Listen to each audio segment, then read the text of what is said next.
ஒரு ஒய்ஃப் வரணும் தெரியுமா, விரும்புறோம் தெரியுமா? நல்ல ரசனை நிறைஞ்ச நவரசமான ஒரு பொண்ணு மனைவியா வரணும்னு தான் விரும்புறோம். ஆனா வர்றது பூரா எப்படி வருது? புளி ரசம் கூட வைக்க தெரியாத ஆளு தான் பொண்டாட்டியா வருது. சாய் பல்லவி மாதிரி ஒரு ஒய்ஃப் வரணும்னு விரும்புறோம். வர்றது பூரா சாம்பார்ல விழுந்த பள்ளி மாதிரி தான் வருது.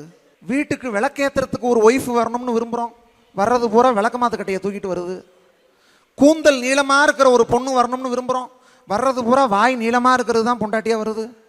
புருஷன் டென்ஷனோட வீட்டுக்கு வந்தா அவனை கூல் பண்ற மாதிரி ஒரு ஒய்ஃப் வரணும்னு விரும்புறோம். ஆனா புருஷன் கூலா வீட்டுக்கு வந்தா கூட அவனை டென்ஷன் பண்ற மாதிரி ஒரு பொண்டாட்டி தான் வருது. நான் சொல்றேன், என்ன மாதிரி ஆள்லாம் புருஷன் சாப்பிட்டதுக்கு அப்புறம் சாப்பிட்ற பொண்டாட்டி வேணும்னே நாங்க கேட்கல, புருஷன் சாப்பிட்ற மாதிரி சமைக்கிற ஒரு பொண்டாட்டி வேணும் தான் கேட்கிறோம். அதுவே வாக்கிலையே.